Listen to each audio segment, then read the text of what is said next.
Okay, I'm Tony Winslöf. I'm here to talk about the Vitrolife Labware and the way it can improve your culture conditions. Brett spoke just briefly about the toxicity among potential contact materials. I'm going to allude to that and talk a little bit about what are the odds ratio and what can be done to reduce the risk of having toxic material or suboptimal material in your culture system. Starting out, I would like to discuss the definition of an IVF product. What is an IVF product? Is it simply something used in IVF, or is it a product developed, designed, manufactured, tested and certified for use in clinical IVF? We believe it's the latter. There are many challenges for an IVF unit, and the main is of course to improve or optimize the culture system in order to have as many pregnancies as possible. There are specific challenges with the plastic disposables that are part of the embryo culture system.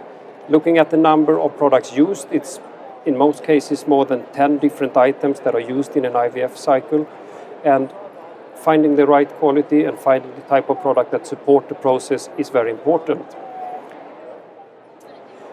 Brett talked about the reprotoxicity, how to discover it, also what type of assays can be used in order to highlight and find the products that can be used. We talked a bit about the prevalence of toxicity, and just looking at the plastics, and we see a 25% prevalence of suboptimal or toxic plastic materials. Let's look at what are the odds ratio. I would say that the odds are not in favor of the IVF unit. Even if you have, I would say, such a low figure as 25%, meaning that 75% it's good. If you combine that with all the different types of material used, if you use more than 4 contact materials, you have less than 32% chance of running an unaffected system. If you go down to 10 materials, you have more than a 90% risk of having something that takes your results down. And the best way to improve those odds is, of course, to use products that have been tested not to be toxic. And those are now available. Specifically, we have been introducing our IVF certified line of labware, today represented here by the IVF specific dishes. It's a series of dishes developed to support the processes in IVF. You should be able to find whatever type of dish you need for all the procedures you carry out. We have a specific ICSI dish. There's a multi-well dish for your cryo procedures. A center well dish can be used for fertilization, can be used for transfer. Culture dish 40 millimeter and a micro droplet dish. We also looked at the handling. The first objective was to make these dishes as good as possible for the embryo, taking away toxicity and suboptimal raw materials. The next step was to make them as good as possible also for the embryologist or the person handling them. So there are a few specific design features. There is a defined area for labeling, meaning you don't have to write upside down, backwards anymore. You can write directly on the dish. There is an alphanumeric system to help you orient where you are in the dish, to find the embryo, to be able to assign specific places in the dish for the embryos and follow them. They're easy to grip, easy to stack, and they also have a homogeneous temperature profile, because we see suboptimal temperature control also as a major stress factor to embryo development. What we know is that different footprints or different geometries in the bottom of the dish lead to a different temperature transfer, and you will end up with the wrong temperature in many cases in the culture dish when you work outside the incubator on the heated stage.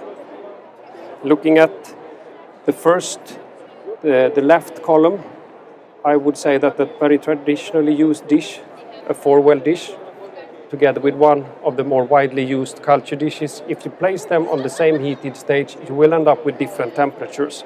And if you set your temperature for this dish, you will end up with maybe 2 degrees too low temperature in this dish. If you then look at the Vitrolife Labware line, they all have the same footprint. They're completely flat. they stand directly at your heated stage. And that means you will have the same temperature in all the relevant areas where you keep the embryo. This also means that you can calibrate for one of the dishes, and when you've done that, you can use all of these square dishes and you will end up with the proper temperature. So calibrate one and use it for all of them. Okay, so we now have dishes that are developed for IVF, tested for toxicity, that can control temperature. So what are the experiences so far? I will show you some real-life data from clinics in Europe. We are working with certified product, which means that we have sort of a regulatory vigilance. We need to actively collect data and make sure that our products are safe and effective. Within that, we do real-life studies, meaning that we gather data from clinics that use the products in comparison to what they traditionally have been using. All the baseline parameters like patient age, type of media system, stimulation protocol, number of embryos per transfer, that's the same. Those are the same. So the only difference should be what type of product have they been using. The first two, Clinic A, Clinic B, were comparing to other IVF tested products from known manufacturers. Clinic C were comparing to non-IVF labeled products from traditionally used manufacturers, but they rinsed. So in these first two, we see approximately 5% difference in the results. We see the same in this study, almost 5% difference, and that translates into a relative difference of approximately 10 to 12%. So the conclusion from this study is that the Vitrolife Labware products are safe, efficient, and they support success when utilized for clinical IVF. How can we then ensure that we have embryo-friendly labware? Well, first of all, you need to make sure that you actually manufacture an IVF product. Meaning, we cannot allow any potentially toxic compounds to enter into the manufacturing process. Traditional plastics manufacturing, you use a lot of mold release, softeners, plasticizers in order to have a good production process and a good throughput. We cannot allow that because we cannot wash anything away. We also need to define the raw material we use.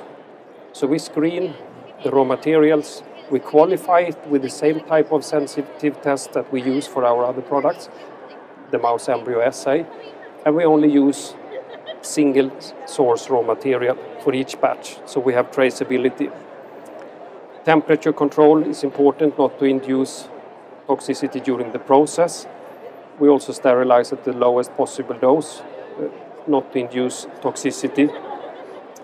And one of the more important things is that we actually have developed a quality control system, quality assurance systems, meeting the essential requirements for IVF products by the certifying authorities like the FDA, like the European Union CE mark, stating that these are true IVF products.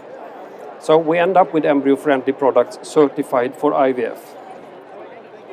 And the way we can do this is that we have access to the most sensitive bioassays to qualify the raw materials and also do thorough testing of the final product. So to summarize, Vitrolife IVF dishes are true IVF products. They are developed, manufactured, tested and certified for IVF. They will reduce toxicity or the risk of toxicity in your culture system. You will have a new possibility to control temperature, and through improved handling have a better throughput in your system. And the ultimate goal is, of course, to help you have success in your everyday IVF work. Thank you.